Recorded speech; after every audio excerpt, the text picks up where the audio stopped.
J একাডেমির পক্ষ থেকে সবাইকে শুভেচ্ছা ও অভিনন্দন। জে একাডেমি একটি এডুকেশনাল ইউটিউব চ্যানেল।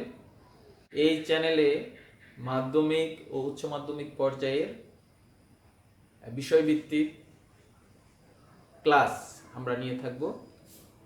তো এই চ্যানেলের ভিডিও যদি আপনাদের ভালো লাগে তাহলে অবশ্যই সাবস্ক্রাইব করবেন, সাবস্ক্রাইব করে আমাদের সাথে থাকবেন। আর আজকের ক্লাসে আমরা পদার্থবিজ্ঞান নিয়ে কথা বলব। হ্যাঁ, নবম দশম শ্রেণীর পদার্থবিজ্ঞানের প্রথম অধ্যায় নিয়ে আমরা কথা বলতে যাচ্ছি। তো শুরু করি। প্রথম অধ্যায়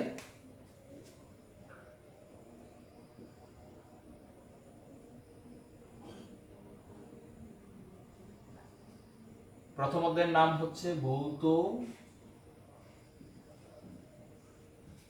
রাশি ও পরিমাপ।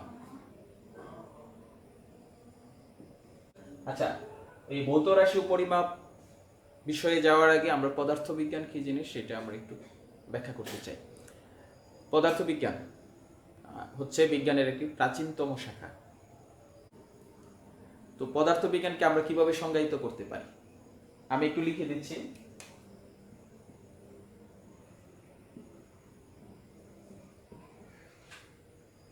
পদার্থবিজ্ঞান আমরা ইংলিশে কি বলি? ফিজিক্স। ফিজিক্স। আচ্ছা, তো বিজ্ঞানের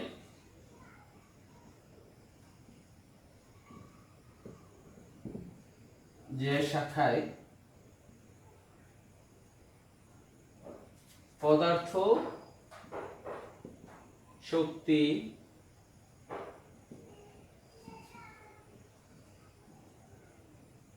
শক্তির রূপান্তর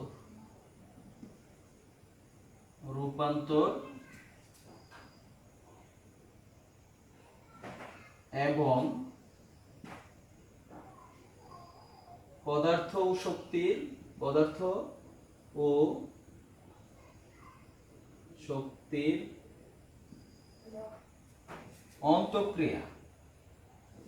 অন্তঃক্রিয়া মানে ইন্টারঅ্যাকশন। এটাকে আমরা বলতে পারি পদার্থ এবং শক্তির সম্পর্ক। অন্তঃক্রিয়া নিয়ে আলোচনা করা হয়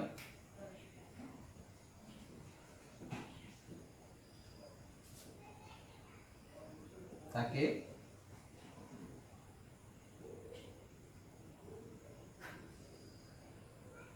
পদার্থবিজ্ঞান বলে।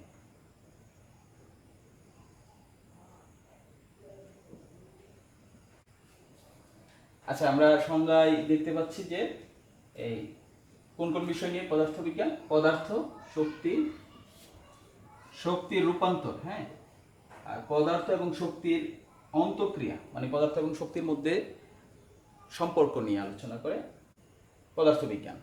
তো এখন আমরা যদি এই কথা বলি এই ব্যাপারে, পদার্থবিজ্ঞান নিয়ে কথা বলতে হলে আমাদের জানতে হবে পদার্থ, শক্তি কি, শক্তির রূপান্তর কি, এইগুলো নিয়ে আমাদের কথা বলতে হবে। আচ্ছা, এখন পদার্থ কি এটা আমরা অনেক নিচের ক্লাসে আমরা পড়ে আসছি। পদার্থ যার ভর আছে, জায়গা দখল করে, বল প্রয়োগে কি করে বাধা প্রদান করে, তাকে পদার্থ বলে।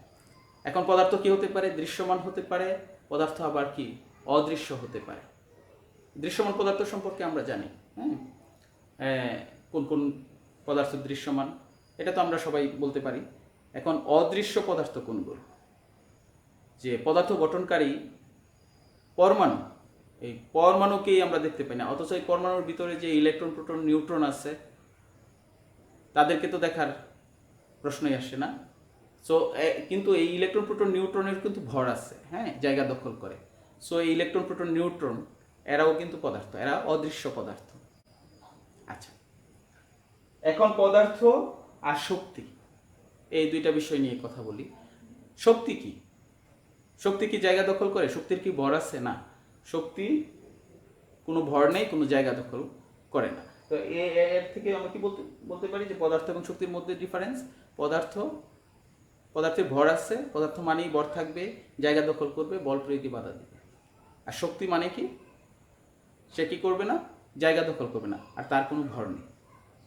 আর শক্তির রূপান্তর, পদার্থ ও শক্তির অন্তঃক্রিয়া, এই বিষয়ে যদি বলতে চাই তাহলে আমরা একটা চিত্রের মাধ্যমে সহজেই এক্সপ্লেন করতে পারি।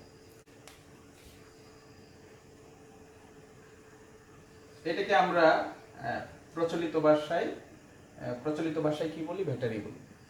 আসলে এটা একটা তড়িৎ কোষ। আচ্ছা, এটা পজিটিভ প্রান্ত, এটা এই জায়গার এই প্রান্তটা হচ্ছে নেগেটিভ। হ্যাঁ, এটার সাথে একটা তামার তার আমরা অ্যাড করে দিলাম, আর এখানে আমরা একটা বাল্ব যুক্ত করি। হ্যাঁ, এটা হচ্ছে বাল্বের প্রতীক। হ্যাঁ, বাল্ব যুক্ত করলাম। তারপরে আমরা ব্যাটারি প্লাস প্রান্তের সাথে একটা সুইচের মাধ্যমে আমরা তারটাকে যুক্ত করলাম। আচ্ছা, এখন এই ব্যাটারির মধ্যে কি আছে, এই ব্যাটারির মধ্যে আছে রাসায়নিক শক্তি।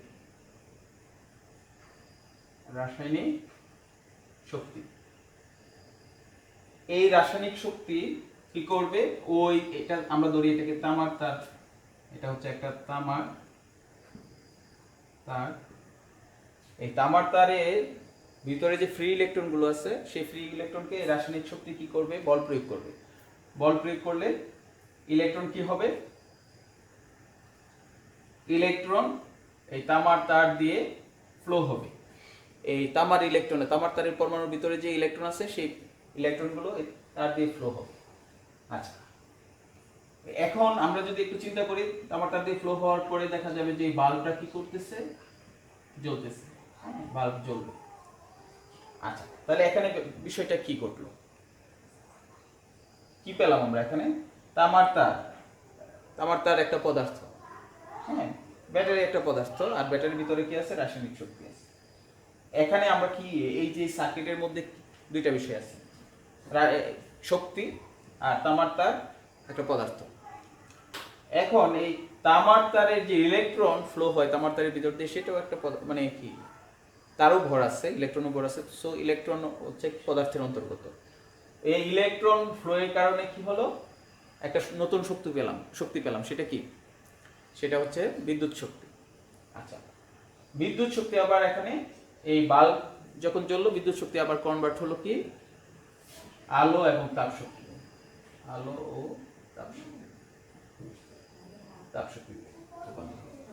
তাহলে এই যে এখানে ঘটনার ভিতরে অংশগ্রহণ করছে তামার তারের ইলেকট্রন, যেটা পদার্থ, আর ব্যাটারির ভিতরে রাসায়নিক শক্তি, আবার নতুন করে শক্তি পেলাম কি, নতুন করে বিদ্যুৎ শক্তি, তারের ভিতরে বিদ্যুৎ শক্তি ফ্লো হচ্ছে, আবার কি বিদ্যুৎ শক্তি থেকে আমরা আলো এবং তাপ শক্তি পেলাম। সো এই সার্কিটটা কিন্তু পদার্থবিজ্ঞানকে হাইলাইটস করে।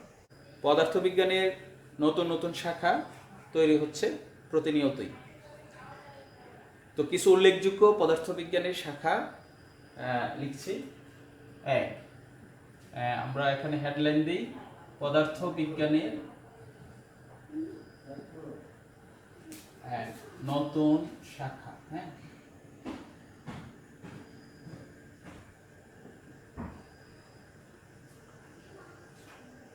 কি আছে, অ্যাস্ট্রোফিজিক্স। হ্যাঁ, অ্যাস্ট্রোফিজিক্স তোমরা অনেকেই নাম জানো।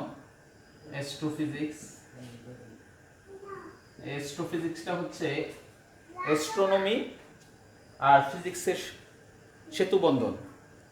অ্যাস্ট্রোনমি জ্যোতির্বিজ্ঞান, আর অ্যাস্ট্রোফিজিক্স হচ্ছে জ্যোতির্পদার্থবিজ্ঞান। আচ্ছা, এরপরে হচ্ছে তোমার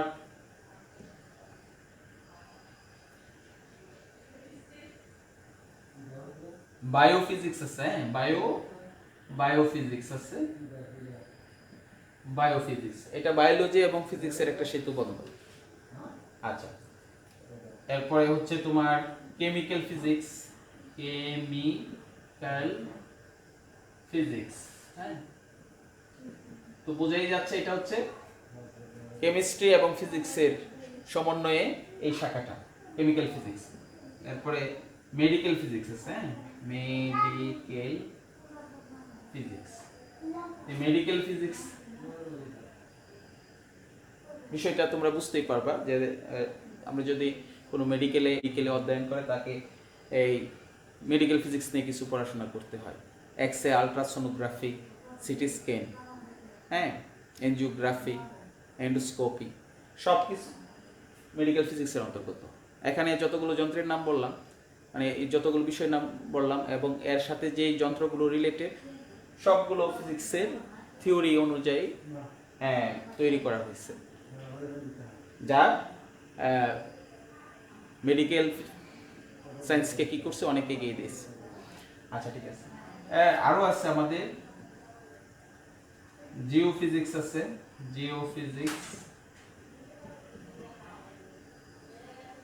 জিওফিজিক্স আছে, ভূতত্ত্ব, পদার্থবিজ্ঞান, সয়েল ফিজিক্স আছে, সয়েল ফিজিক্স আছে আরো আমাদের।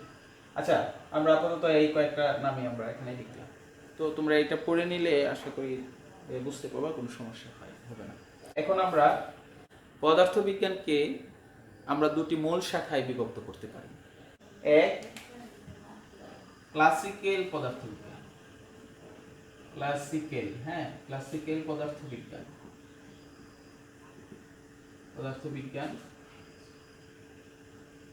আর দুই হচ্ছে আধুনিক পদার্থবিজ্ঞান। ক্লাসিক্যাল ফিজিক্সকে আবার নিউটনীয় পদার্থবিজ্ঞানও বলা হয়, নিউটনীয় পদার্থবিদ্যাও বলা হয় এটাকে, হ্যাঁ। তো ক্লাসিক্যাল ফিজিক্সে কোন বিষয়গুলো আলোচনা হয়ে থাকে? বলবিদ্যা, শব্দবিজ্ঞান, চুম্বক বিজ্ঞান, আলোক বিজ্ঞান, এই বিষয়গুলো ক্লাসিক্যাল পদার্থবিজ্ঞানে আলোচনা হয়ে থাকে।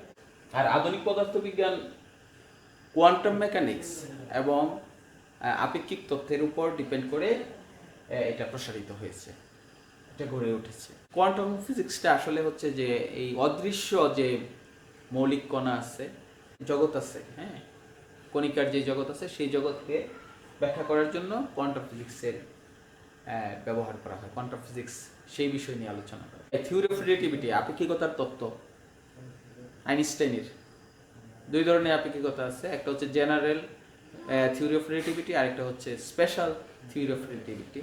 এই দুইটাই আধুনিক পদার্থবিজ্ঞানকে অনেক দূর এগিয়ে নিয়ে গেছে।